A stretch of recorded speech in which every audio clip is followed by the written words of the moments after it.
Today.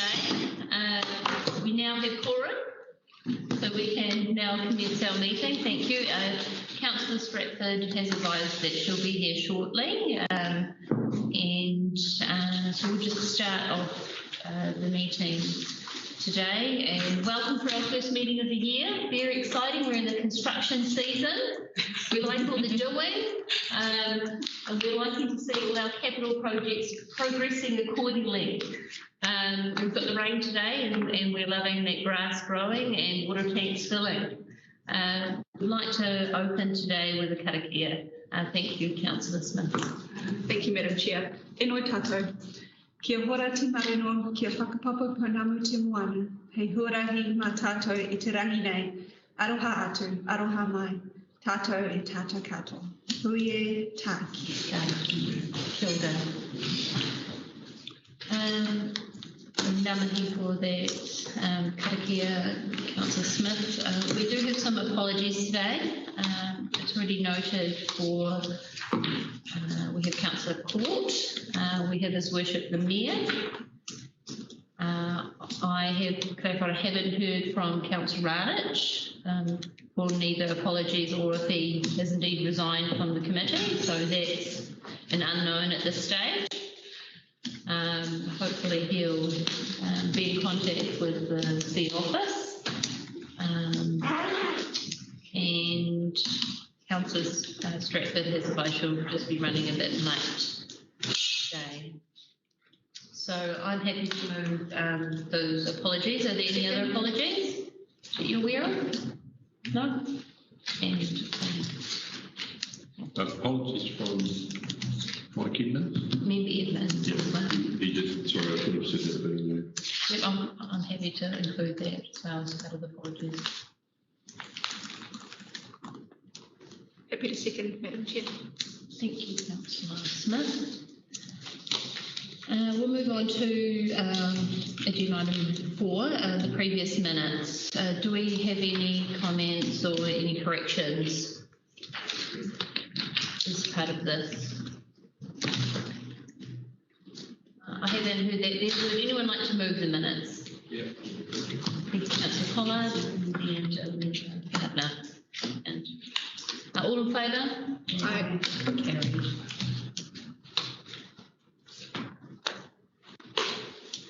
So we'll move on to item 5 and put your phones on silent. And I was hoping that Councillor Stratford would be here before this item commenced, but could we have staff to speak to this item before we move the tabled motion? Do we have a staff member?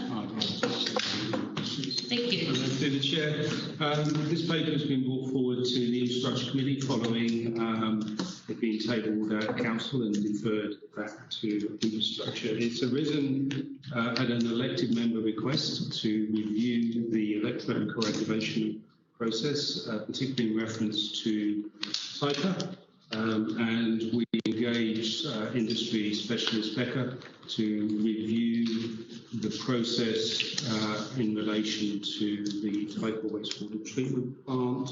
The paper has been prepared. It is a very technical paper, as you would expect. The issue, of course, is whilst the paper relates to TIPA, we do have a resource consent renewal that's subject of appeal. That is progressing well, and the Chief Executive is this morning up at the appeal process, which is unfortunately being held on the same day as the Infrastructure Committee. And it looks as though there will be a working party with community as well as local iwi and staff on the working party, and that will look at not only the best solution in terms of water treatment, but also in terms of affordability. So there will be a shared community staff working group that will take forward the optimum solution for TIPA, and will look at and make recommendations to the council for the implemented. There is budget in the draft LTP. Having said that, this report does give a lot of information around the electrocoagulation treatment process.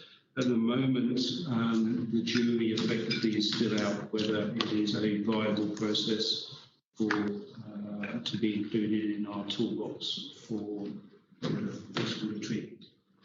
Thank you. Thank you very much, Andy. I'm happy to table the motion here today. I've just seen that Councillor Stratford was calling, so hopefully that means she's here shortly. Do we have a second to the motion? A second. Thank you, Councillor Smith. And would you like to start the comments? Thank you, Madam Chair. Not many comments to make. As Andy has pointed out, the report is incredibly technical and well above a lot of my level of understanding. There is a comment that I did want to make, or perhaps a question that's not directly related to this, but all of our infrastructure that's been on my mind since the Kirikiri wastewater treatment plant blessing, where we were graciously offered from local hapu the opportunity to partner with them from a cultural advisory perspective. So it's really good to hear that working group coming together in terms of designing and looking at what that process is going to look like. So my question is following a site visit that we had with Top Energy last week to their plant, where I understand they have a paid advisory role from the local hapu as part of their monthly operational meetings. And following the conversation with that, I'm not sure if it's really a question that can be answered right now or if it's a conversation that we need to further at some point. But I'd really like to have comment from the organisation as to what the opportunities are around that with all of our wastewater treatment, to ensure that through that process, while I respect that it would increase operating costs, the benefits of having those true partnerships and that clear understanding of those outcomes, I think would pay off incredibly well in the long term. So really just wanting to put that on the table. If there's any comment to be made now, happy to take it. Otherwise, happy for the committee to perhaps further those conversations at a later date. Thank you, Madam Chair. Madam Thank you, Councillor Smith. Please ask staff to respond just to that matter first. Councillor Joseph. Through the chair, it's my understanding that the iwi working party and external representation to the working party will get much costs for attending going forward. Certainly, at this point, I can confirm that the cost of the cultural impact assessment for TIPA will be met by the council and That's great. Thank you, Madam Chair. And just a reminder that we are working on a policy on how to remunerate non-elected members through those processes as well going forward. Thank you, Andy. Thank you, Councillor Smith. And may I comment just to that, to the staff? And I think it's about a change from being reactive to proactive, to having it as part of the working party, just like we have a consents internal staff member to manage and administer our consents. To have a hapu working group member as part of that system prior to any consents becoming renewed. So it isn't just part of a consent requirement as part of a regional consent. The council going out of its way to establish those relationships prior to any consenting requirements. And I'm not sure if it's the strategy committee or our committee where we need to look at those processes and where we might have gaps in that respect. Sorry, Councillor Joseph. Yeah, thank you. Just a word of caution, actually. I'm all for having a working party, but its terms of reference must be well defined. Some of the things there that you said, Andy, will cause us a nightmare, because as you said before, this is very technical paper, and actually any working party should not be involved in technical solutions. They are not the experts in this. That's why we actually hire experts. Rather, though, they should be setting the higher order goals that those communities want and the outcomes they want. And that becomes the defining principles that engineers can actually use in whatever solution is being looked at. And that, I think, is efficient. I think involving a working party or actually talking through to the community how that looks, with iwi or hapu being an exception because they have a mandate under the R&A rules. But having the community engaged at a level, I think, is a very good thing we should be looking at for a number of areas, as Councillor Smith points out.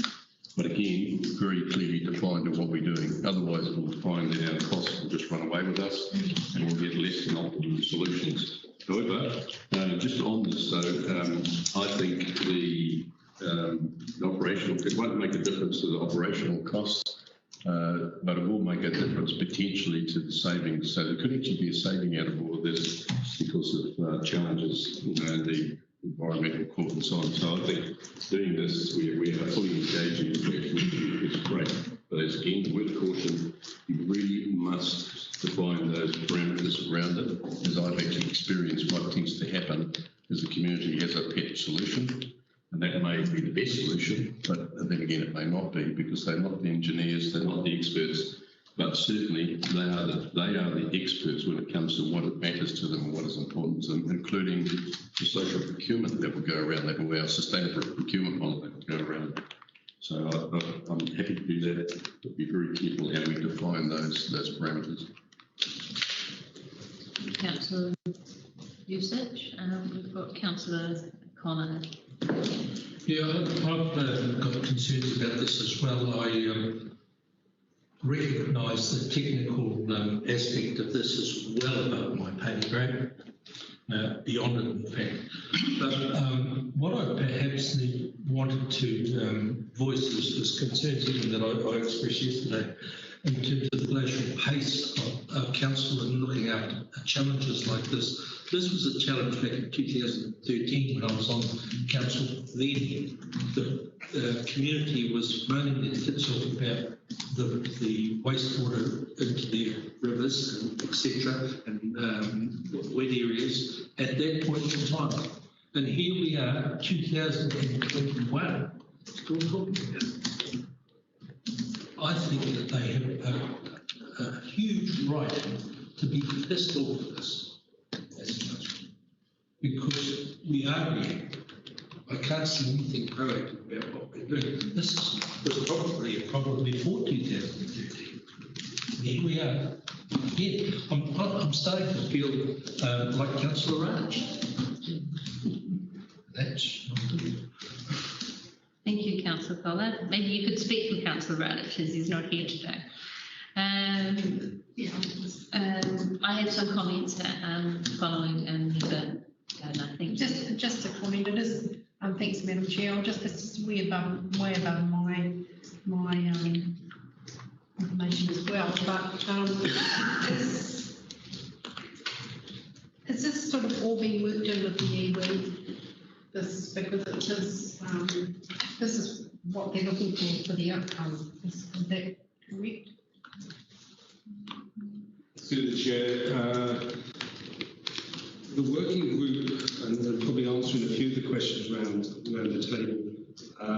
First of all, we do have a consent from NRC for a new consent from NRC for Taipa. It's being appealed, and that has obviously led to further delays in getting a clean consent. So we're still having to operate using the old consent, and of course, having put an application for new consent, it allows us to keep operating the plant until the new consent is granted. So the appeal process has put everything on hold. In terms of reference, then that has been the subject of a number of meetings that started before Christmas with locally iwi and Hapu to agree the detail of the terms of reference and what needs to be considered in that process. And the terms of reference do not define a particular process, or the draft terms of reference currently do not define a particular process. They're aiming around identifying outcomes in terms of water quality, and also general affordability issues. And that is, there's a whole raft of those sort of factors the working group will have to consider before we make a recommendation as to an optimum way of dealing with Taipa's wastewater. this could, electroregulation could be the outcome that is that comes out of that process, but I wouldn't want to prejudge the deliberations of working with the forming and determining the terms of reference. So when is the hearing? When is the? So the appeal hearing is this afternoon and tomorrow. Oh, okay. So Sean, the chief executive, this morning is endeavouring to finalise the terms of reference so that can go for school for hearings so that the working group can work on. Thank you. Thank you, Nika. I have 3 questions for Andy.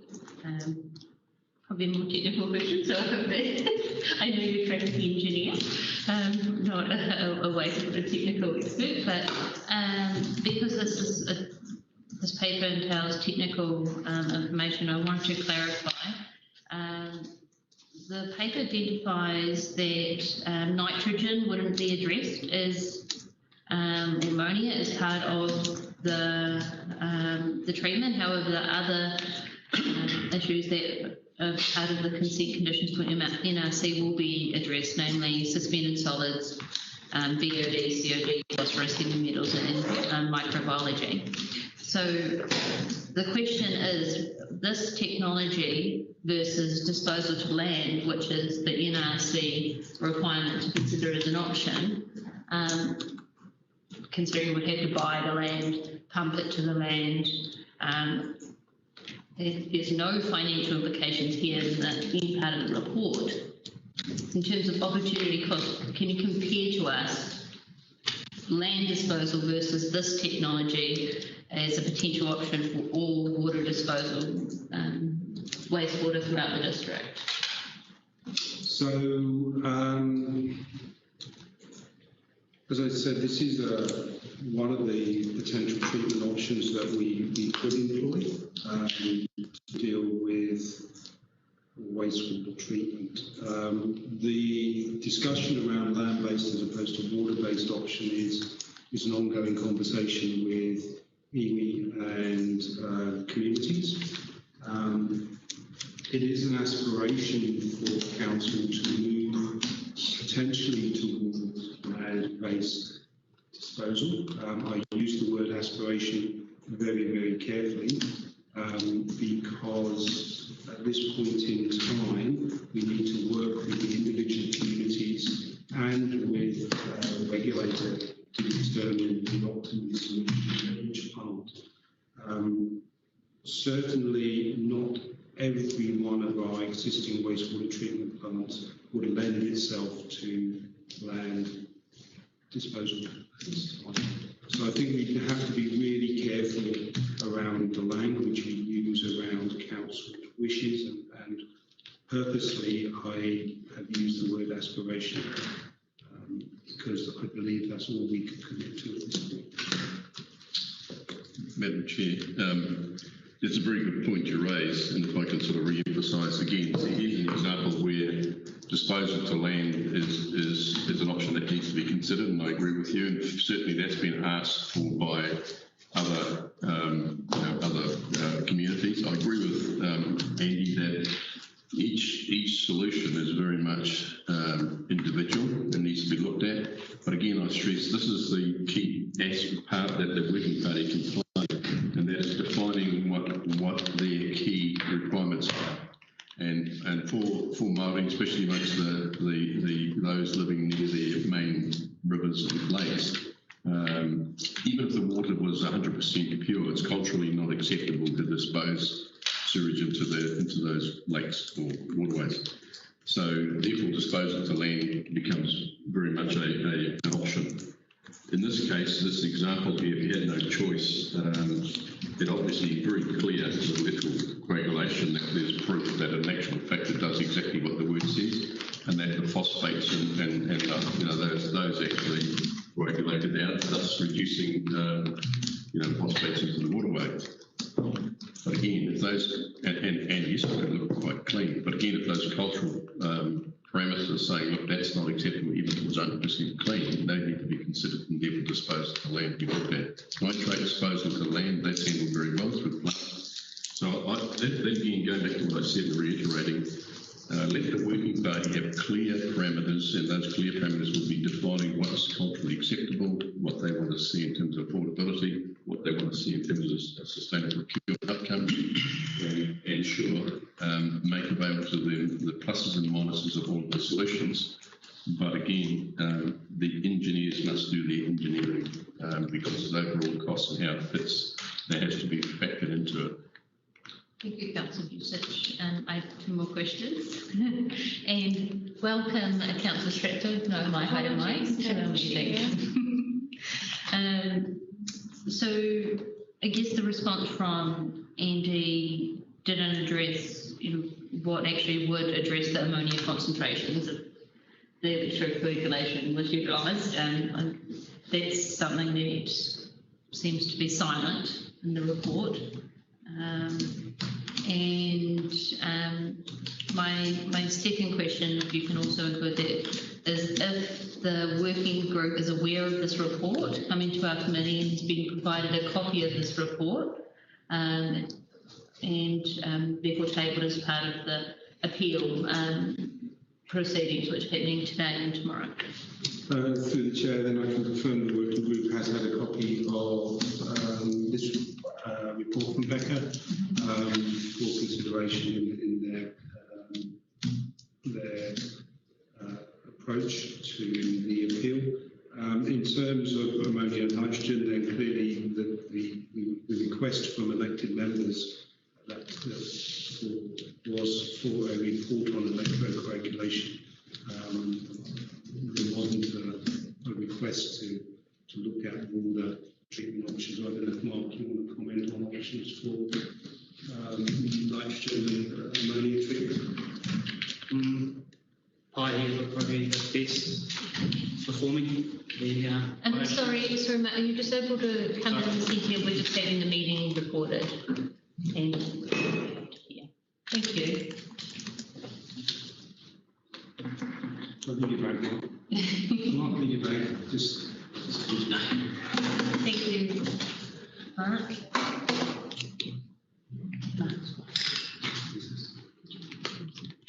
So Mark is one of our asset managers around wastewater and water treatment. He's an expert in his field. I'm talking well.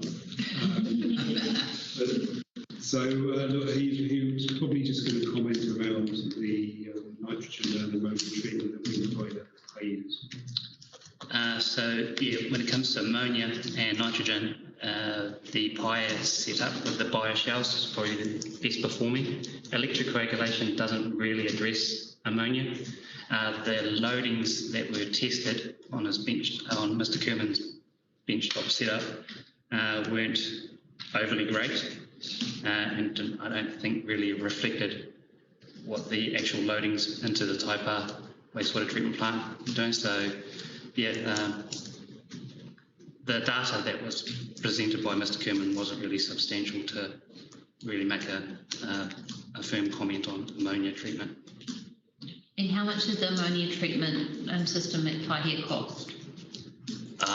Couldn't tell you the full costs. I think the project's The range. around 4 mil, I think. I believe it's around 6 or 7 million. 100? Million. So we put through the chair. There was a whole raft of ammonia cells with aeration through each cell across the whole of the PIHE treatment. The shells increase the nitrification and denitrification process, which has vastly improved the ammonia discharge. Thank you. My last question was about sludge, so I'm not sure if you need to answer that because this report is also silent on sludge, and it just notes that additional funds would be required for dewatering, and they've included that in the sum here. So in the action sheet, it talks about the sludge strategy to be advised. So I'm not sure how sludge works in with the anticipated cost because it's required to be done for all of our wastewater treatment. So through the chair, sludge hasn't been considered as part of this report. As I said, it was just focused around the let the members request around the electrocoagulation process. We do need to do some more work around sludge and options for sludge, and we would intend to bring a further report back once we've got done some more work on sludge and the strategy that you endorsed probably 2 years ago. Thank you. 3 years ago now. Do any of the members have any further technical questions for Mark and Tell me, in terms of Mr. Kerman, did he have any comment to make about those ammonia levels in terms of the treatment that he's the one that's introduced this whole the presentation that they had, so he's obviously a very technical person. Yep. Yes. Did he have any comment about it? So with the report, it was quite hard. The communication between Becca and Mr. Kerman took quite a bit of time. During the report time as well, he changed systems. So what Becca were concentrating on the report on a certain system, PALS system, it went out the door after 6 months because Mr. Kerman had changed the system and to another system that no one had heard about before. So hence why the information and data coming back from him wasn't really substantial. Thank you, Mark. Thank you for the questions. We've got no further questions on the floor. Before we vote on this matter, did you have any comments, Councillor Stratford? Just in discussions at our Three Waters portfolio meeting, it was I suggested that we workshop the innovation that is around us with regard to wastewater treatment plant, and electrocoagulation was one of those. But I'm sorry I missed most of the discussion around that. Maybe that's been almost a workshop. And yeah, so I'm not sure if there's appetite to workshop, perhaps even with elected members to gain some understanding of how it works, not just electrocoagulation, but what ammonia does to the environment, what the nitrates do to the environment, and why it's so important. The Three Waters legislation, what's it called? No, not the reforms. NPS freshwater. Yeah, NPS freshwater changes, what that means. Yeah, I think I see a bigger picture around our compliance and upgrades, and electrocoagulation may play a part in us being able to upgrade at a more cost-effective manner. But it is a massive piece of work, isn't it, Andy Finch? Yes. So, yeah, I'm not sure. Through the chair, if I can comment, and perhaps we'll give staff the indulgence to work with Councillor Stratford around scoping what that workshop could potentially look like, and perhaps bring just an update to the Sludge Committee to check you're happy with that. All good, Madam Chair. Thank you, Thanks, Councillor Andy. Stratford.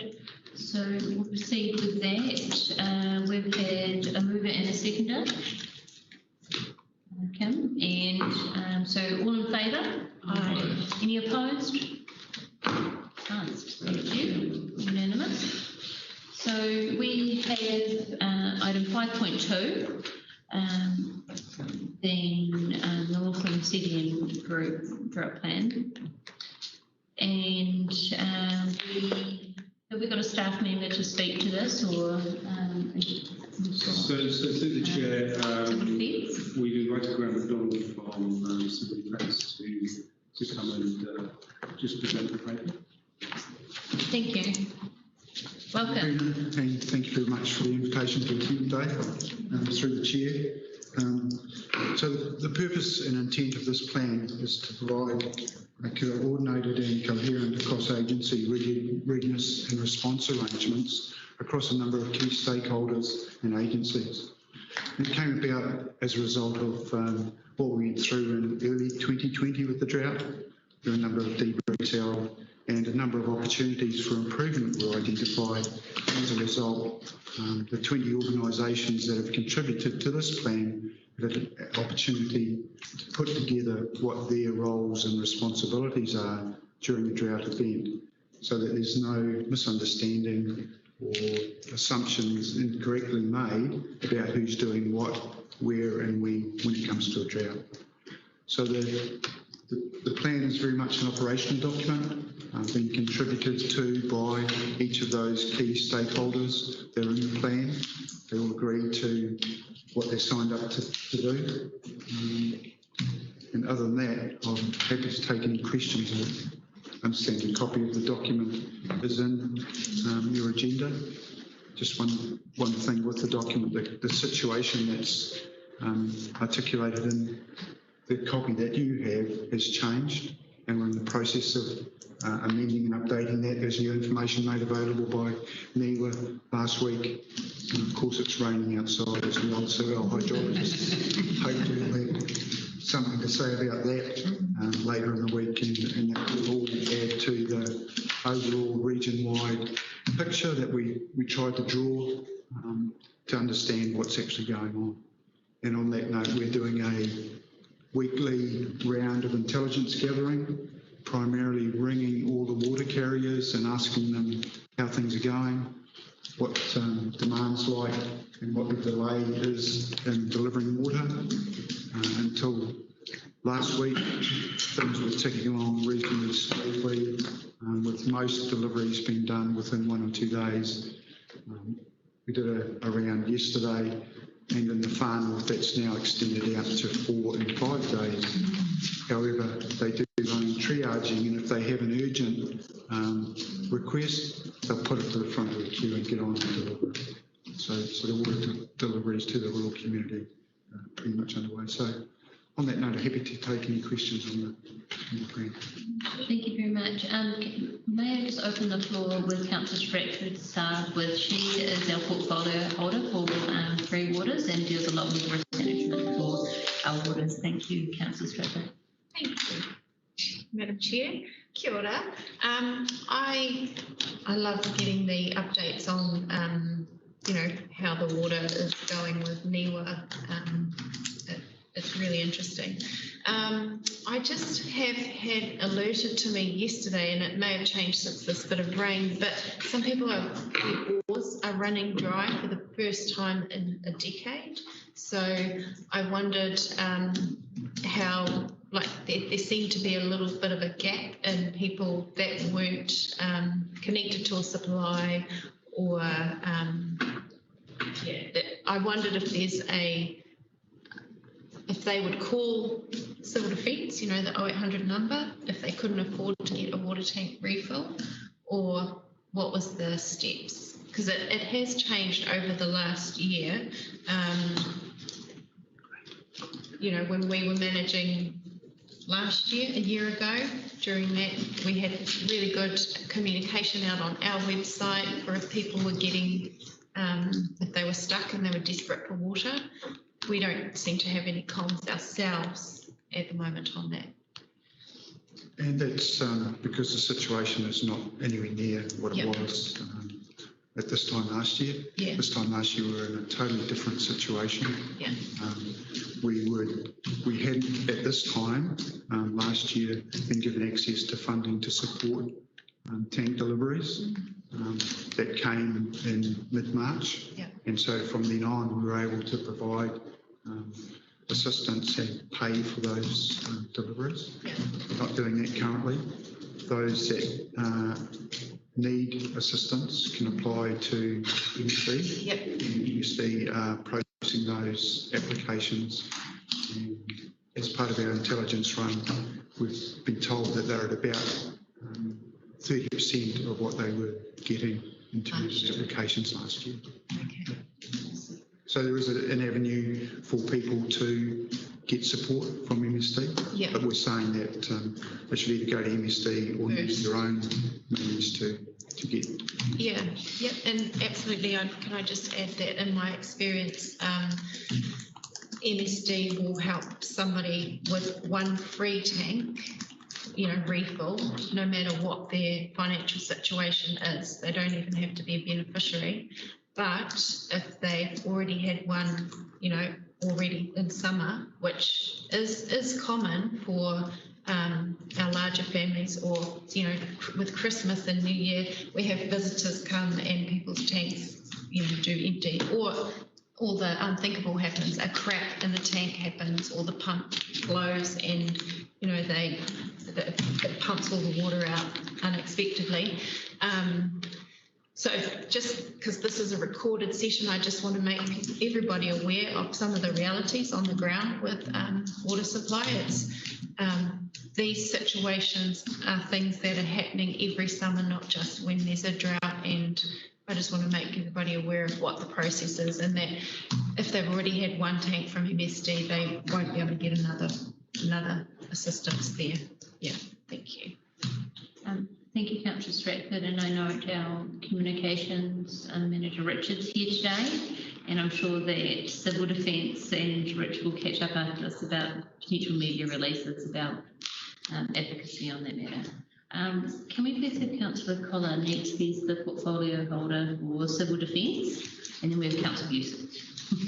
Certainly, my experience in terms of water in the very far north is fairly traumatic at the moment. I see Lake Ngāti is at its lowest levels that I've ever seen it in the past 40 years. And also that it is now turning toxic in terms of smell, and it's becoming discoloured. It's fairly horrific. I've probably, in terms of civil defence and the water situation, my involvement is nothing but pleasure. But what I see the team achieving and the work that goes into ensuring that they are in a position to react where it's needed. So, I've probably done 4 or 5 meetings now, and the odd consult as well with them, and it has been astounding the machine that is in place to look after everything that happens right through from COVID. And when we had 2 things happening at once, that machine was still running smoothly, as much as they were putting in a hell of a lot of hours, and I congratulate them on that. Yeah, Councillor Youssef. Yeah, I have some questions specific, rather than comments specific to this report. So I'm given the emergency response, we had 3 of them last year, and yet there were a few people tripping over each other. So I'm very keen to see that there is this paper coming with your role. So in governance, I'm not going to go through it and do your job, but I need the confidence to know that you have a clear mandate, all authority to act and respond, that each party has a clear responsibility, and that's what this paper is saying. But also I need the confidence that the emergency response teams have the capability to respond, and they can do that quickly, capable and trained. So do you do trials and emergency and run a bit, as they do in other things where you run a bit of a what do we call it, a simulation, and are you, again, I think I'm going to repeat myself, but are you appropriately resourced to do all of these things? So those sort of questions there, if I can give a response. I guess the easy answer is we've been doing the practical side of it and actually doing it. We've done simulations and training in the past, done a lot of work in I guess the last 10 or 15 years in response to storms and events. So our cross-agency relationships are very strong with our partner agencies. We understand who we are and what we can achieve. So through the drought last year, we certainly learnt a lot very, very quickly.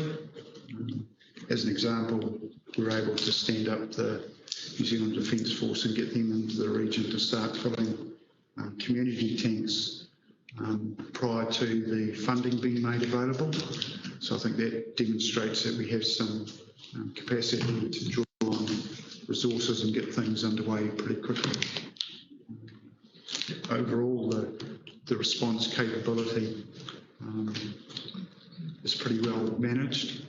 Last year we filled over 350 tanks in a short period of time using the resources that are on hand, the ability of the tank fillers, and we funded that. So there is some funding available. If an emergency occurs, we may be able to access that. But, so that's really where we're at. So just to be a little bit more specific, maybe to general, is, for example, you said you've made a number of learnings last year. Yep. And, you know, I'm not saying why. Why I'm saying why is if by simulation and doing various things, they should have been identified.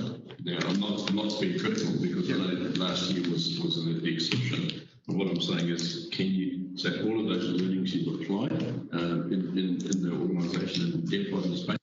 That's what I want to know. If you've done that, then I know you will start. So you learned from what happened last year, and now you've applied them all. So then you're saying yes, you have. Yes. That's great. And the other thing is, in terms of really an emergency, you don't be running to the government and say, hey, look, we need money here. It's not having all of those processes in place so that you can respond and not be hindered in any manner, waiting for council or central government to respond. Has that been covered off as well? I'm not sure. Yes, it is. And in the event that we have to respond and provide welfare services to the communities, we get on and do that. Yeah. We pay for it. And an example is, a small example is the recent Ahipara fire. We've picked up the accounts for those to the Marae and Rugby Club that were stood up, and the community-led response to that, and we supported them. So that's a minor example of the ability that we have to stand things up. We'll go through a process now to reclaim that funding back from central government for the welfare costs. Good. So the learning's happening, Bob? Yeah. I can assure you of that. Yeah, that gives me confidence, Madam Chair. That's good. Thank you, Councillor Joseph. We have Councillor Smith. Thank you, Madam Chair, and welcome. Thank you for being here today. I had the privilege of attending an event with Dr. Ashley Bloomfield at the end of last year, and when asked what our country's strategy was to COVID response, his very clear word was communication. And when I reflect on our drought last summer, I think it's fair to say that it was a really big part of our strategy for response as well. It's great to see that touched on in this report. My question is, the statement on page 48 is, it is essential that all agencies, organisations and stakeholders effectively communicate, and a cross-agency engagement occurs throughout the summer season to ensure consistent messaging and delivery to the community in a timely manner. I note in the appendix there are some example scenarios and the possible tasks. None of those involve communication. So I'm just looking for a little bit of assurance that, or the question is there a clear-cut communication and engagement plan across all of those agencies that gives clear leadership definition of whose role is what in that process? Or if not, is there opportunity to develop one? Just to ensure that everybody, we're not just making a statement and saying that it's important that everybody's working together. There is a process to ensure that that happens. So the process is an ongoing day-to-day process that exists. We have a public information manager that works in the CDM office. His role is what you've just alluded to, and he's doing that on a day-to-day basis and communicates across agency. He was deployed into the Ahipara fire as a CDM public information manager and assisted them to make sure that public information was disseminated appropriately. So that's, again, an example of how we look at it. Okay, great, thank you. Thank you, Matt. I just wanted to note a couple of matters. Firstly, was the Ahipara fire. I wanted to really commend Civil Defence. I was there, literally, and was one of the evacuees. So I experienced that firsthand and how excellent Civil Defence did in that event.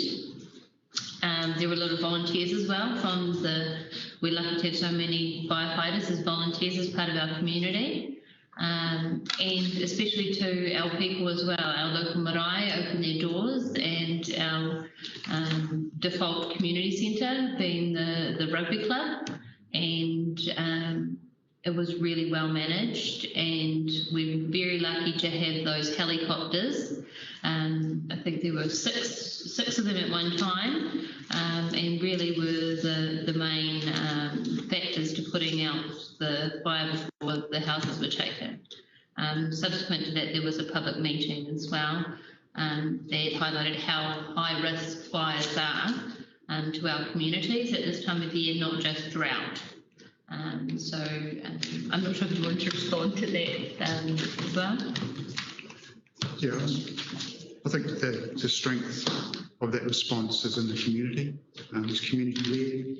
Roma Marae stood up very quickly, and same with the rugby club, stood up very quickly with some key people. I think we provided some guidance to the people that set those things up, and that's primarily what our role was, to back up the welfare arrangements. Thank you. The second point I had was on page 47. I just wanted to note that I liked how it outlined all the risks, in particular, as well as who's to address them for their roles and responsibilities, as well as the communication there on page 47. I think this summer our organisation has done a lot better with our communications early in the piece, and with some further communications about water tanks and about filling water tanks and potentially cleaning them. I think that could really help at this time of the year when people are starting to notice their tanks dropping. So more collaboration with Richard and his team is always welcome. And before we go, we've got Councillor Collard. Thank you, Madam Chair. Just one other comment for our members here.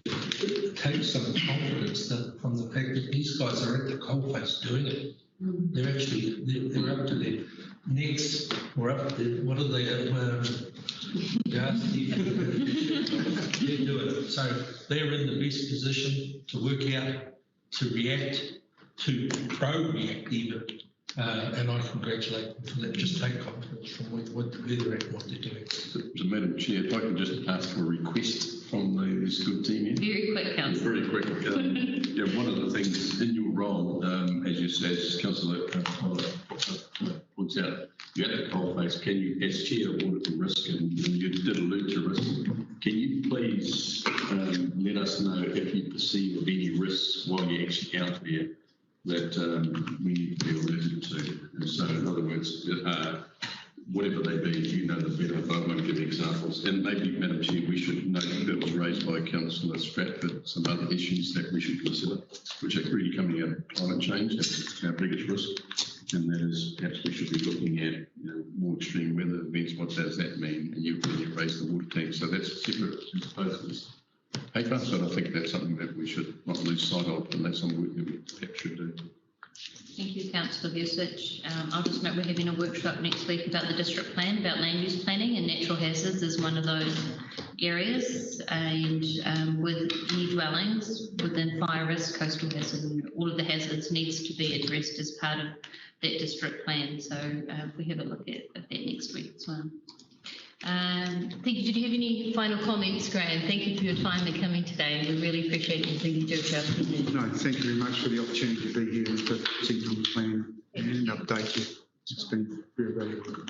Well done. Thank you. Do we have someone to move this paper? We haven't. I think moved. There you go. In the second it comes to usage. All in favour? Aye. Any opposed? Carried. Thank you. So we'll move on to the next item.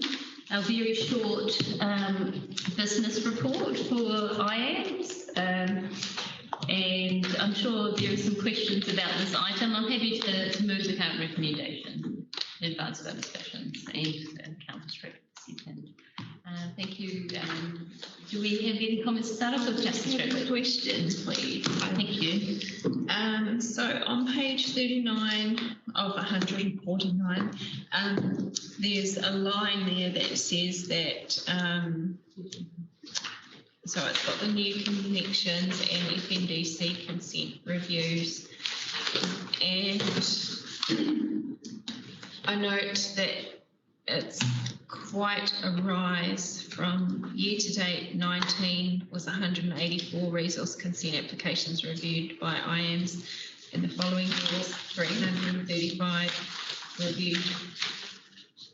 So I just want to understand, you know, whilst there were more consents processed, fair enough, or is it just that this is being reported in here differently? Was it done by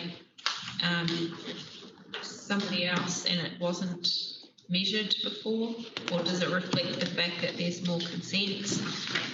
What is the pressure, you know, being put on our team? I hear the pressure out in the public around me. I get emails complaining about how long that step takes. But I don't know if this is an Andy response or a Dean response. Thank you. Through the chair, look, there is indeed acknowledge there has been an increase in the number of consents for various activities across the area, and that's reflected in the numbers for year to date this year. At the moment, I do only have one development control engineer, but we do look at using consultants to supplement where possible. I don't know, Dean, whether you want to add anything to that? Yeah, through you, Madam Chair. I think generally the consent numbers are up. The consents referred to here, obviously the consents that focus on infrastructure and those developments. Engineering, availability of engineering input is sometimes an issue for us as well with our resource consent engineers. And as Andy has indicated, we do rely on external input and professional advice where necessary. But yes, the numbers are generally up, and we make alternative arrangements as necessary to cope with volume. Yeah, and so to give the public more understanding, these applications reviewed by IAMS are incidences such as like that big one, FNDC resource consent applications reviewed by IAMS was 184 this year, 335. It's around roads, traffic analysis. What else would it be? Through the chair, it could be anything to do with input into connections for three waters, roading, anything to do with district facilities. So generally anything that the authority wants to do that impacts on the council infrastructure. Yep. Thank you. That's all I have, Madam Chair. Councillor Stratford. Councillor Busick. Page 32 of 149. And this is to do with project development. It says... one moment, Councillor, we'll just find the page. 32 of the meeting. Page 19. Thank you.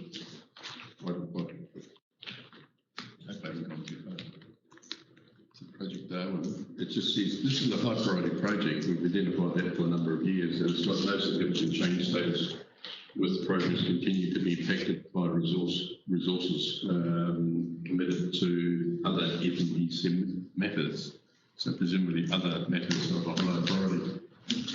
What is the story here? Why can't we progress this faster? So through the chair, there has been challenges with Programme Darwin in terms of resourcing, not least that you may be aware we had Tony McCartney as acting programme manager for a period of time. He was also covering for the role of manager of asset management and infrastructure planning. Before that, we had Andy who was successful in obtaining a position in the CE's office.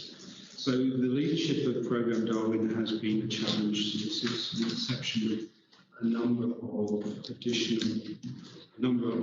programme managers being appointed and moving on. I'm pleased to say that Chris Robler has been appointed as the new programme manager for Commissioner. He arrived at Council yesterday, and I aim to have a catch-up with him today after committees, just to get to give him a briefing of where we are. In terms of overall progress, then there has been switch on the programme, is fair to say. Particularly as we headed towards Christmas, there was a particular member of staff that had some medical issues that was originally forecast to last for 6 weeks and ended up being 3.5 months. Within council staffing, we do not have duplicate capacity, so we have sole source or sole person accountability, so there was delays in terms of that. You'll also be aware that as we headed towards Christmas, the Three Waters Reform issued what I'd like to describe as a rather robust, long and detailed template that required completion by the 1st of February. So effectively, we pulled a significant number of finance and asset management staff off the day-to-day business as usual activities, and they were working effectively from November through to the 1st of February, completing that template and doing very little else. So all that has impacted upon the delivery of the programme. I will be talking to Chris this afternoon around where we stand and options for acceleration, but I wouldn't want to give you false optimism at this point, but the acceleration can be achieved, particularly as we have other pressing needs to go on infrastructure planning, not least being the resource consent renewals, the long-term plan, and also, as you'll be aware, throughout March, there is a potential consultation exercise around the long-term plan and regional land transport programme, all of which involves staff being out on the road and also there are competing priorities for everything. It is a high priority for us. It's just that stuff coming out of left field at the moment, particularly around Three Waters, is deflecting staff from to the full-time connections to this project. Thank you. What's the delay time? For the moment, it's between 4 and 6 months.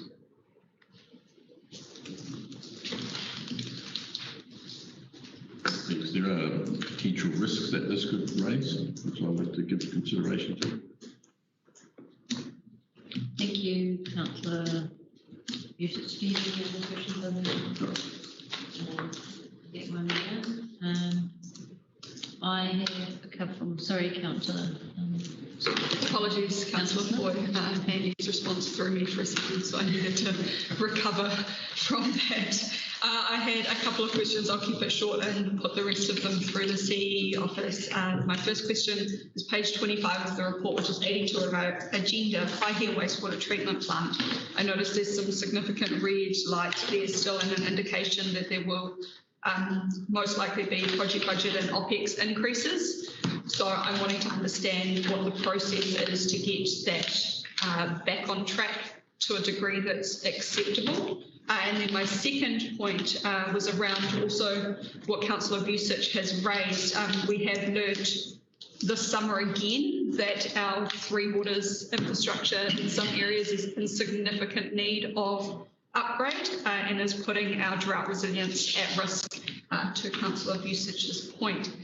My question, Andy, you've touched on the amount of resource that's needed to go into the Three Waters Reform RFI process, and I really want to commend your team for getting that information in. That's a massive ask in a really short time frame. I don't want to see that come at a cost to our ratepayers, though, especially when we're talking about drought resilience. So I've got two parts to this question. The first part is, how can we use that RFI data that we didn't have before and now have to at least analyse some of the work that we're proposing to do under urgency in our next LTP, make sure that we are spending that money in the right areas. We did have a strategic conversation yesterday at the strategy committee about how we look at the big picture and start to prioritise that. However, when I hear continuously over and over again that our water levels are low, I start to get quite terrified, if I'm entirely honest, about what the coming years are going to look like. I don't want to be sitting here in 3 years' time saying, okay, now we've got a strategic response, we can start looking at those. So that's the first part of my question. The second part of my question is around resourcing, and it's a similar conversation to what we had yesterday. And whether with these projects of importance, we should really be considering what the operational cost could be as an investment to ensure that we are delivering them in a time frame. That Project Darwin information is, as Councillor Vusic just pointed out, incredibly important to this organisation in the way that we move forward. So I'd really like some commentary as to whether or not it would be reasonable for this committee to recommend that Council receive a resourcing report for this, whether there needs to be consideration given to outsourcing this work to deliver it in a time frame. We've got development contributions policies, for example, reliant on this information. We've accepted that we will need to do an LTP amendment. However, I don't want to see that become that we are going to do that in the next LTP. That's not an outcome that I'm happy to accept. So, Madam Chair, I'm really looking for staff advice as to whether it would be acceptable to put a request for that report to go to Council in a similar nature to the water report we requested yesterday, to ensure that we are providing good governance and enabling the organisation to succeed in the timeframes that we expect. We can't set timeframes with expectations that certainly aren't deliverable, but however, we also need to be asked if additional resourcing is required. So I'm really keen to get that information to be making a good governance decision on that and see that project cracking on. Those are my 2 points. Thank you. Thank you, Councillor Smith. Do you have a response, Andy?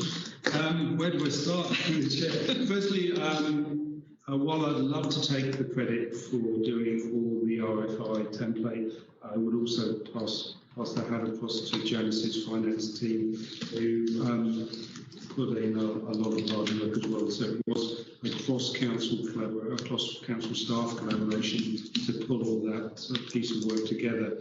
I don't believe the RFI template is going to be any use in terms of future planning, strategic planning around water resources. Probably the most forward-looking element of the RFI was around what is our future capital programme. And of course, that was just looking at the government getting a view of how much investment we need across the waters, across the whole of the industry. Just firming up that view. So I don't believe that will give us any significant planning benefit. In terms of resourcing and the work that we're doing, you'll be aware that there was a substantial amount of additional external funding that's coming to Council last year as a result of COVID and drought, and you'll be aware that David is working across all those projects and has resourced those using consultants, largely consultants. Those projects are progressing well, and they also include some water resilient projects, including a second water a bulk filling point at Kaitaia, and you'll also be aware that we're getting really close to providing the resilient pipeline supply for Kaitaia from Sweetwater as a permanent solution. So we are looking at long-term resilience across our region, and Kaikoai and Kaitaia being the high-risk items. In terms of resourcing, then in the corner I have Helen Hodgson, who is our, for those of you who are not aware, is our new our new manager for asset management and infrastructure planning. She's now on week 5 and is still smiling. So we are it's the first time effectively that role has been filled probably for the last 2 years, and elect members will be aware that I've been endeavouring to be GM as well as cover that role for the last 2 years as well. So I'm more than happy that Helen's on board and providing the support and leadership for that team. Of course, as a manager, I would always say I'd love to have loads more resources that will allow me to accelerate programs and deliver more a lot quicker. I'm also mindful that my colleagues across the table would also look to provide, would also seek to have additional resources to deliver their portfolios a lot quicker and to do a lot more. We're also minded, of course, that every single staff member comes with a significant cost, and that cost is borne by the ratepayer. Of course, as part of the LTP considerations, then Janice will be able to give you some indication of what each new staff member potentially costs in terms of rates, but it does have an impact. So I think we as staff need to be mindful, and you as elected members need to be mindful around affordability of accelerating programs across the community, for the community and the ratepayer. Whilst it's really good to accelerate and do a lot of these projects, potentially if you want more staff to do that, it does come at a significant cost to ratepayer and ratepayer affordability. Janice, I don't know if you want to add anything to that. And just on the Pioneer wastewater treatment plant, it was in the red because of a non-compliance because the generator broke down. The figures have changed from memory. And we've got a temporary generator in at the moment, or waiting. It may have been repaired since, but parts have had an impact on Three Waters coming from overseas with all of our infrastructure. I haven't seen the latest results, sorry. Through the chair, I'm aware that we are putting a permanent electricity supply to Pioneer, which will resolve the generator problem. It's never good to rely on generators long term, but in terms of if you'd like to just record, I'll come back to you with your question around compliance with Pioneer. Yeah, as at the Three Waters portfolio catch-up, it was compliant that day. Yeah. Thank you, Councillor Strickland. Sorry, Madam Chair, can I just respond? Just a couple of points on the compliance. That's really great, and we did discuss it at the Regulatory Committee yesterday in terms of how we better monitor that compliance and support it. So looking forward to progressing that. Just in terms of the operational funding, I absolutely take your point around affordability, and it comes back to, I know that as an organisation we do not recommend debt funding operational costs. However, it's not impossible, and we are in a situation right now where the organisation has been turning really, really well, but that turning needs to ensure that it continues. So when we're looking at projects of significance that are one-offs, that are going to protect our future generations, again, that conversation needs to be had of how those costs are met intergenerationally in terms of equity. So I just want to really plant that seed again, Madam Chair. I know that it's a point that you and I have both raised on a few occasions, but we do have a lot of these strategic pieces of work in the pipeline that do not occur on a regular basis. They are one-offs, and they will cover us for a significant period of time. The district plan is another example of that. Thank you. Thank you, Councillor Smith.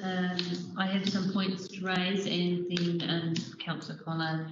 I have three matters, and they're similar to matters to what Councillor Smith has raised. I've also raised them, Andy, this morning. The first being Project Darwin, and the fact that that's a key work stream that has already been delayed in previous years as well. So this is a further delay on that, and this is a significant work stream that's essential for our development contributions policy. So although it will cost us money, every day with every subdivision that's connecting to our reticulated services is a reticulation connection that ratepayers are not being compensated for. And this information is, I feel that it's been slipping for far too long, and I concur with my fellow councillors that there needs to be a report on this and look at the financial instruments and potentially the operational matters about why the timeframes keep slipping and what we need to do to ensure that we meet those timeframes, in particular for our district plan and our development contributions policy. the district plan is not being reviewed as a consolidated review for 20 years, considering that only became operative in 2007 and was under appeal for such a long time. So our infrastructure information needs to be accurate enough to ensure that all of the work that the district plan are doing for this review that's been waiting for 20 years to be at an appropriate level of accuracy. And that's for asset management and engineering input. I see that as a risk to our organisation, and I know that business as usual is important and that we have a lot of infrastructure that is ageing, but we cannot plan for the future unless we know what infrastructure we have and what the scope of growth is allowed for within our capacity. If our capacity needs to be addressed, we as governance need to be made aware of that, and we need to make the decision about those timeframes and costs appropriately. Did you want to respond to that? Or is it the same answer, Andy? Through the chair, it's probably a mixture of both, and I do understand the interrelationship between planning and infrastructure provision. Clearly today the focus for the infrastructure team has been around identifying what the existing assets are, and I'm always a great believer of look after what you've got first before you invest in anything new in terms of growth. So look, it's a conversation that we need to work with our planners to identify where the growth areas are likely to be, and then identify the infrastructure response to that. And I appreciate it is iterative, and one can come first in either situation. Thank you, Andy. I'll address this as well in a follow-up workshop, or we may bring it up in the district plan issue. I see it as a risk as well that we don't know the number of available connections within each reticulated township. Therefore, we don't know the risk. Certain townships may be at more risk of not allowed for growth because we don't have the capacity for new connections, whereas others may have more capacity. And as governance, we're not aware of that option unless we're provided that information, because we can't allow for additional connections if we don't have the capacity within our system. And we have to allow the people that can connect as of right within their subdivisions as a controlled activity. So that there will be something that will be raised in our next week's district plan. So we don't need to respond to that. We can address it next week. Andy, thank you. That brings in a couple of my matters there that interrelates with capital deliveries, our procurement for our infrastructure projects, and in particular our scoping before our procurement. I see that we have a lot of projects that are in delivery. Can we have some comments from Andy about risk for the limited capability for scoping, and what are the timeframes it's taking for procurement within our council, when I see that Whangarei District Council is a much faster and more efficient procurement process? Well, through the chair, there's a lot there. The first one is the good news. There's a lot of good news around the delivery of capital programs, and I think elected members will be aware that we are in a much better place this year than we have been in previous years in terms of delivery. Particularly Rhodey is performing extremely well in terms of their delivery, and Field is not that far behind.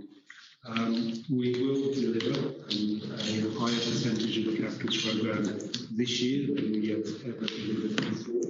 And that is on top of the additional projects that have come out of EZO funding, the external funding for COVID relief from government.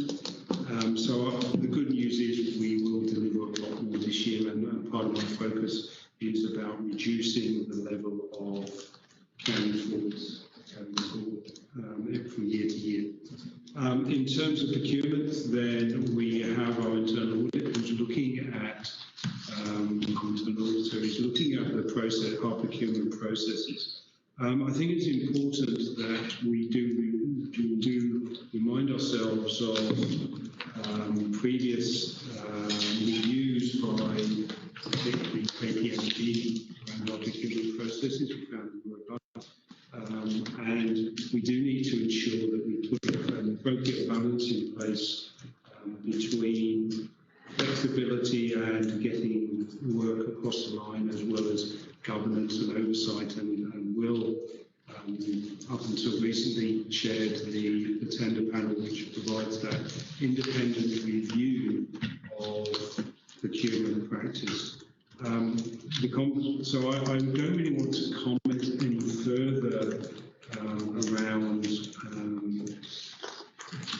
the differences between various councils in Northland around the time taken for procurement until Celine has done the piece of work that she's doing at the moment. Suffice to say that elected members have increased the Chief Executive's delegation, and that has clearly accelerated the process. We are getting more stuff out the door a lot quicker. Our planning processes in terms of procurement and project delivery are more robust. And as I said when I started, the good news is we will deliver a lot more of our capital programme this year than we have done in the last 5 years. Okay, we have a few purely questions in there for you. Councillor Collard is the last I have a really important short observation. I'm perhaps not quite so eloquent as some of my learned colleagues, but I recognise that this is the season for production work, and I also recognise that the governance for this work is done. So my real interest now is in the completion of those solutions that have been advised, that are coming, that are happening, and it's the speediest part, or the best part for me is being able to probably quieten, I was going to say shut up critics of what council is doing or hasn't done. Because I think that we do a whole lot of good things, and I think Rachel said yesterday that we are very poor at announcing good things. And I took that on board with thinking about it in a sense. And, you know, as much as we expect a great deal from the infrastructure crew, I think that we do have to recognise, and he's just told us, this has been the best year yet in terms of completing, in terms of carrying forwards, not being here to the same degree as they have been. So I'm looking forward to that, and of course, if we don't quite make that, I will perhaps be a bit more critical, sound like my other colleague that's not here today. But it's okay.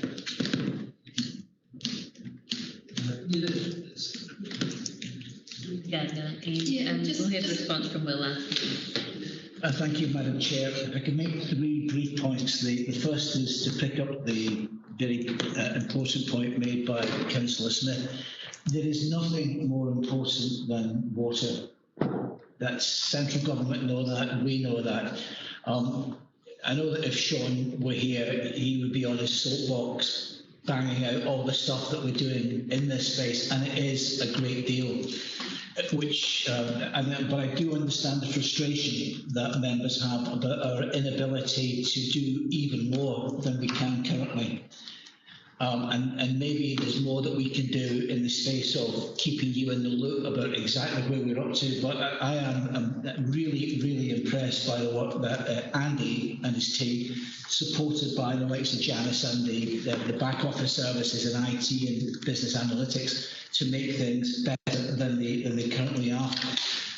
Which brings me to the second point, which is Andy made a really important point when he talked about not only is the will this be the most successful capital programme that the council has ever had in percentage terms, the actual volume of spend is so much higher than in previous years as well.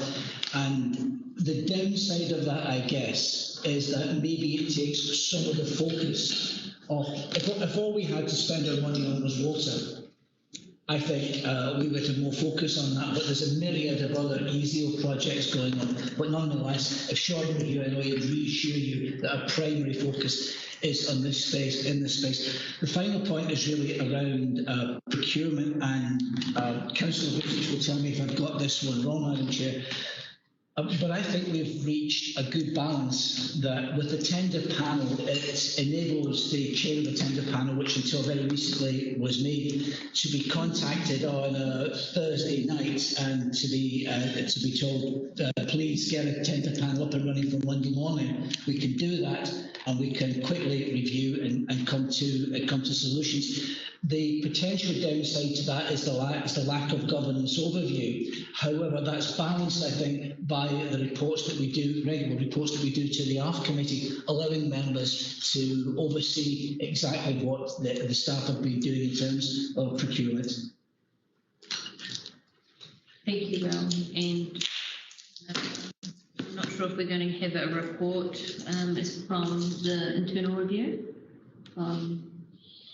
Through the chair, both myself and Will need to review what it looks like and what we can implement, and then potentially we would look to bring something back to the infrastructure committee. Thank you. Because I do know that Whangarei have a lot of their procurement done before the financial year, so all it is delivered within that year. We don't have to wait for any procurement within that financial year for delivery. So I'm really interested to see how we could potentially look at how they're doing so well. Well, we have member Gardner here, and sorry, we're working on the amendment. Thank you, Madam Chair. There's just one item here about on page 44 of the actual report. Kaitaia water, unaccounted for water loss. The leak detection program will be developed from results of monitoring to address unaccounted for water loss in early 2021. Is that going to be from meters or from? It's just when water leaks are reported, it takes a wee while for the contractor to turn up, and I get phone calls or. I pick up stuff on Facebook as well to say that, we reported this 2 weeks ago and no one's turned up to address it yet. So I'm just wondering how you're going to address it, because quite often it's actually council pipes that the leaks are coming from, not from the... So, Madam Chair, you may have missed the beginning of Adele's question. She was referring to the leak detection along the network that's starting in Kaitaia. And asking how it's going to be addressed when you find leaks.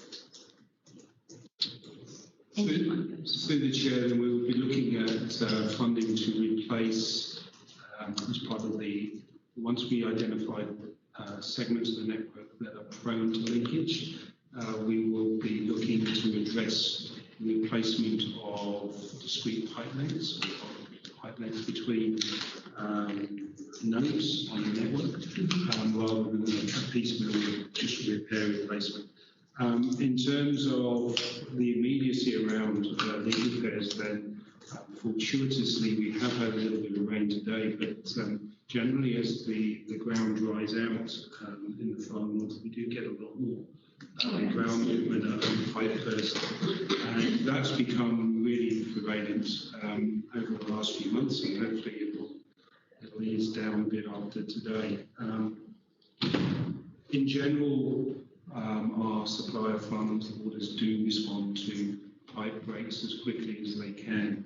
They do endeavour to prioritise their response. So what may appear to be an ongoing leaking pipe, the volume of water may be smaller at that location to where they're fixing a bigger leak elsewhere.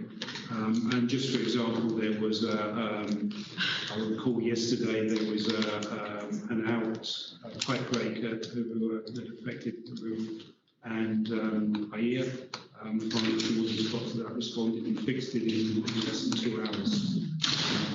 So they do prioritise major leaks, which means the minor leaks they take a little while to get to. That is a perception issue, but we just sort of asked for some tolerance around. We've got to fix the big stuff. I understand that. Further to Adele's question, because there are a lot of leaks that happen across the district on private property, or on a car park that's not ours, or on a building that is rented out and the landlord just doesn't fix it. Do we have some mechanism to get them to hurry up and do it? Because it's impacting on our water supply. Through the chair, then all water supplies are metered. So if there is a leak in a building, then of course there will be a charge to the owner of the building for all water consumed, whether it's leaked or not. That probably doesn't address your immediate issue. We do inform high users and people that have normal meter readings of those cases, and encourage them to find a way of fixing that. In terms of anything else, Ms. Janice has got anything to add to that? I don't believe we have anything else in place.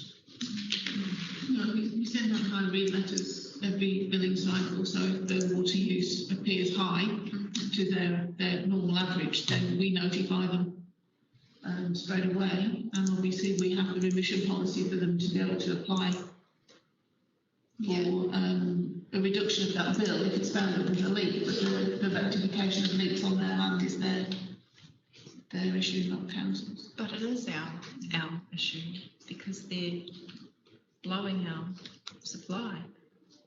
It becomes everybody's issue. Thank you, Councillor. Do we have a response from our communications team, just in regard to the perception about leaks, and if we've done any communications around the timeframes for larger leaks versus minor leaks versus private leaks, so that the public is aware about the expectations? We haven't done any formal work on that. We tend to assess each one that comes through to us. So I know that Ventia, when they used to be Broad Spectrum, had an incident plan that would trigger different alerts for contacting us. But we don't have a sort of a formal communication plan around water outages. We generally sort of deal with each one on a case-by-case basis because they're all different. Just to add to that, I think my information is that the majority of water leaks, and I will say the majority, fixed within 2 or 3 hours because they are minor. The issue is around how we get some, Richard was challenging how we get the agility to do comms in that short period. Where Councillor Stratford, by the time you asked the question about yesterday's leak, it had been fixed. So it does become challenging, I'd say, because of the speed of response, but that's probably pushing the boundaries. Thank you, Andy. I think what was raised is more about an article at some point in time to make the public aware that for minor leaks they're fixed within 3 days, for major leaks they're fixed within 1 day, for private leaks we don't have any control if it's within the property boundaries, and we send out letters, and just to make people aware of the expectations about how we control leaks, and therefore for any little bit of water that they see running down a curb that's not anticipated to be fixed within the day, it could be 3 days. Do you have a response to that? Sorry, Richard? Yeah, coincidentally, we had a big leak in Kaitaia over the weekend at Rongapai Place. That was fixed in a matter of hours, but we had a staff member who was involved in that who said that there was another leak that people were talking about on social media but hadn't actually been reported. So they were wondering why it wasn't being fixed, but it hadn't been formally reported to us. What we were going to do next week when Ken is back in the office is get an understanding of sort of like, what is the frequency of the leaks? What is the sort of the response time, so that we can sort of get an understanding of where the opportunity is to inform the public about what to do if there's a leak and how quickly it will be fixed. My team doesn't get notified of most of the leaks, and we would generally only be involved if there was a major outage that affected a large part of the town. But I think we probably do need to talk to the contact centre about how we can ensure that those smaller sort of street leaks, that there's some communication around what happens when people phone up, what they get told by the contact centre. We just need to get an understanding of what the current situation is, but it's a very good point. It's something we were going to look into next week. Thank you very much, Richard. So we've had, everyone's had a comment here on the report. Did you have any closing comments before we move the motion? Through the chair, look, I'm really pleased with the direction the infrastructure team's taken over the last 3 years. We are delivering a lot more. We're hitting a lot more targets and we're managing a lot more issues. The volume of work is limited, and we endeavour to keep both the public and elected members as updated as we can, and the infrastructure business report is one way of communicating the vast range of activity that we do on a monthly basis. Things are not perfect. I wouldn't ever prefer that we've nailed every aspect of service delivery, but please have our assurances that we're trying to nail it on a day-to-day basis. Thank you very much, Andrew. So we've moved the motion. All in favour? Madam Chair, I'd like to put an amendment up to the motion too. Sorry, yes. We've got that wording there. We've had feedback from Andy. You'll know in the last line there, Councillor Smith. Do you have feedback about the additional wording added there?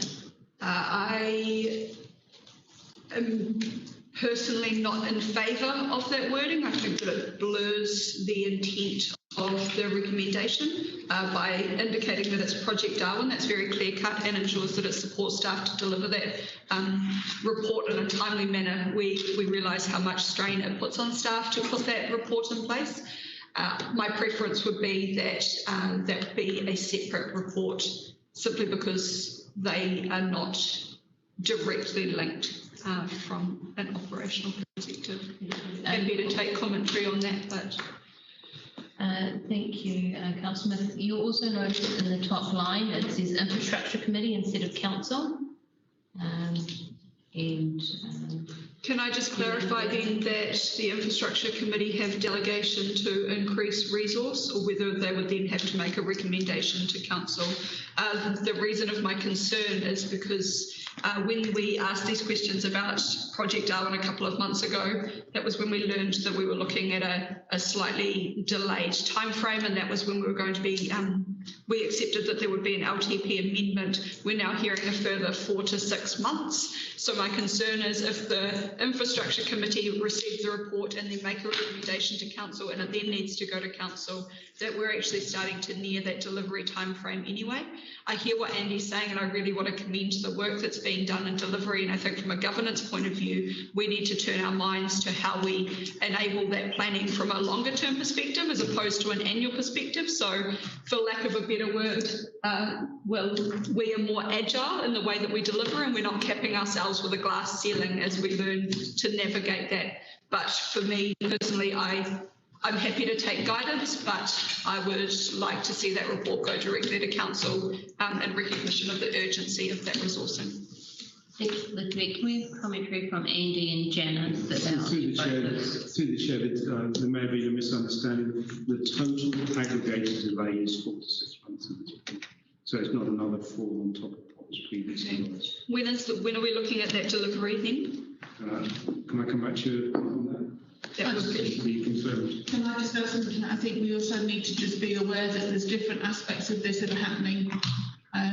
And predominantly at the moment, the delay is on the system. It's not on the delivery of the condition assessments and the capacity modelling. That's underway with external parties as we speak. So this is about getting the nuts and bolts of the system running, and that's been delayed because one of my staff members had to go in for surgery and the consultant would not let her return when we thought she could return.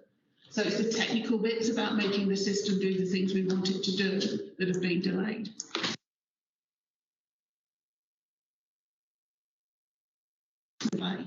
Right. Getting a little bit of a blurred message here now, Madam Chair. I don't want to put a resolution up and put pressure on staff if it is unnecessary. However, I do also want to recognise the importance of this work and how governance see that. So happy to take a little bit of direction as the best steps forward, especially if we need to learn what that delivery month is going to look like or when that time frame is. Through the chair, I'm working on an infrastructure committee work plan for the forthcoming forward to the infrastructure committee with the chair. Certainly, programme dialogue was already going to be a reasonably regular feature of that, particularly now I have a new programme manager on board. Perhaps you would allow me the indulgence to work with the chair to ensure that information comes at that point rather than a separate resolution. Thank you, Andy. It's more the project completion, not the Can we please report. Absolutely. It is about the project completion. Madam Chair, I would be happy for you to take that conversation offline with Andy to look at what those timeframes are going to be. If that can be done in a matter of urgency so that we can understand that, and then if a further conversation needs to be held with His Worship in terms of how we address that, then I'm happy to proceed that way, as opposed to putting a resolution in place. Thank you, Councillor Smith. And yes, I am working on a work plan. And also our next infrastructure committee, we can ensure that, and Andy is well aware, that this matter will be brought up, and it's also one of the KPIs of the CEO. So I'm sure that will be addressed as well, if it's going to be an issue through our formal review of performance of the CEO. So on that basis, at our next infrastructure committee, we'll be talking about our work plans, and offline, if you'd like to email me items of specific interest about the work plan, that would be really appreciated. Did you have any closing comments? I'm going to stick my neck out here. Bear in mind that each report requires significant staff input, so please be mindful around the quantum of reports you're asking for. I'd also, if you totted up the staff time that's required to write a report, then effectively each report to either council or committee probably costs in the order of $2,000. If we need external consultants' advice, that can go up to 10, 15,000 or even 20.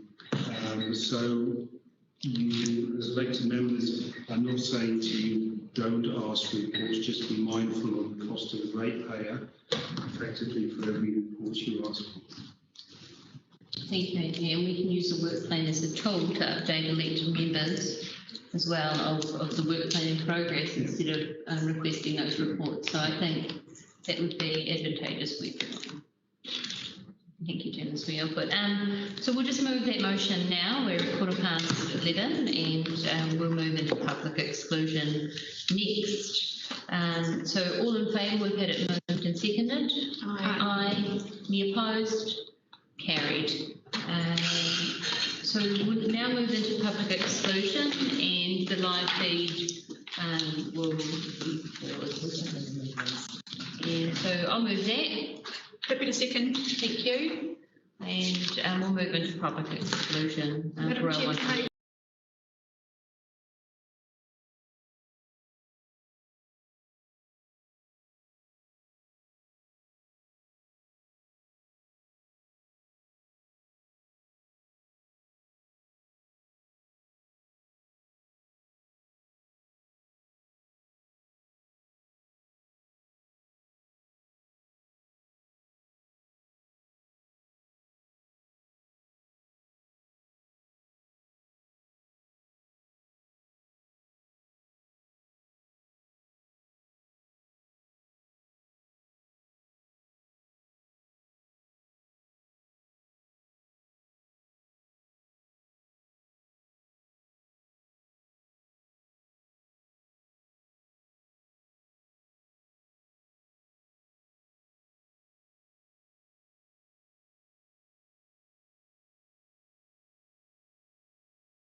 stream. So that concludes our meeting for today, and thank you for your attendance, and we'll be working on our work plan to include within our agenda, and thank you, Eddie, for working with us on that, and your team and our other senior managers here. Thank you for all your work. It's much appreciated, and Sean did give his apologies for today. We'd like to end with a karakia, if that's okay with you, Councillor Stratford? Kia tau, kia tātou katoa, te atu whara tō tātou ake, me te aroha, me te atua, me te whiwhinga tahitanga ki te wairua tapu, ake, ake, ake, ane, ane, ane. Thank you.